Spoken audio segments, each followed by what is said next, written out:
Main headline here for you: Cisco and Gypsy relationship. It's getting hot. It's getting heavy. It's getting more involved. You know, if there's anything Cisco needs, is more experience in the love aspect, and they're definitely going to deliver.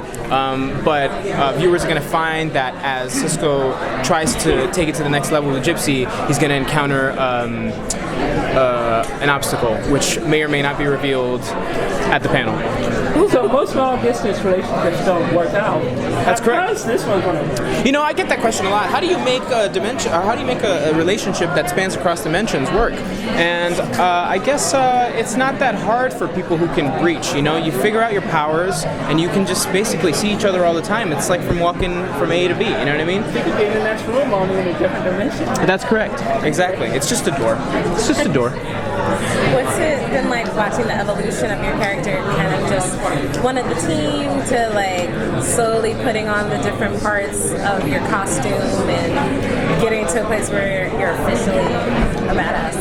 I gotta be honest, it's been wild because I didn't know where Cisco was gonna end up really necessarily. I just kind of, when I started doing it, I just, you know, I had an idea for, you know, what this character was like, but it just naturally evolved over time. I found more freedom with the script and more flexibility, and that afforded me the opportunity to give this character life outside of the page, and that life has fortunately blossomed over the last 3 years, and I've been fortunate enough that the writers have presented me and my coworkers with plenty of opportunities for our characters to be challenged and for those challenges to inform the growth of these characters. So it's been very fun to play that, but I think overall this season is going to be a lot lighter than last season, and so I think I think you can expect some funny quips, not just from Cisco but from others as well. What would you like to see Cisco do in the upcoming season that he hasn't gotten to do yet? I'd like to see him do some more breach-related stuff, because I think even though he's as Vibe, he's been able to, you know, work on his powers a little bit. He needs more conditioning. You know what I mean?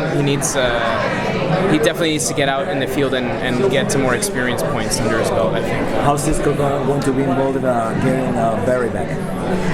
Cisco is actually sort of in the first episode of season 4 the cog that everything revolves around. I mean, obviously the true cog is Barry Allen and his disappearance and his absence within the dynamic, but the cog in terms of trying to get him back really falls, that responsibility falls on Cisco ultimately. He may or may not have some tricks up his sleeve. And what's your relationship like with, I forget her character name right now, forgive me, but I'm blinking, I watched Caitlin. Yeah. in the next season. Well, you know, Caitlin's current situation in the story is a tricky one. You know, she's sort of volleying between these two identities.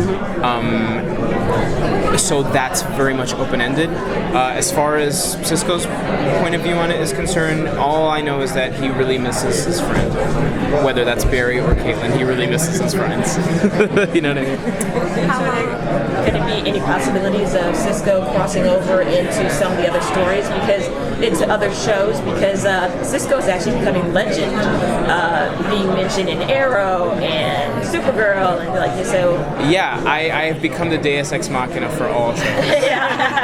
For some reason. They got it from Cisco. Yeah, always. Yeah. It's like, let's just say he got it from Cisco. That's great. That's great. No, it's even though it's great, it's a hefty responsibility. You know, I do sometimes feel like I have to wear a lot of hats, not shoes. I have to wear a lot of hats when working out this each episode, right?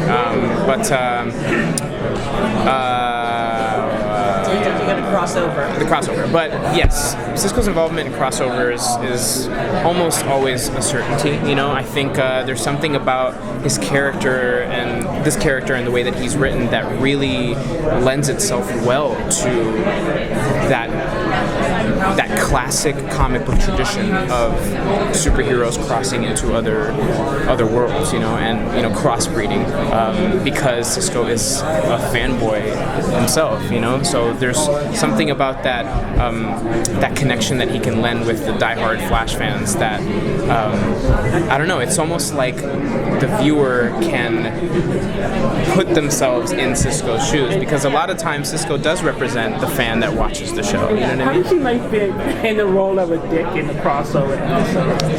Who? When you were like just calling Barry out on everything during the crossover. Yeah, it was tough. It was definitely tough, but it's always nice getting to play with new colors. Always.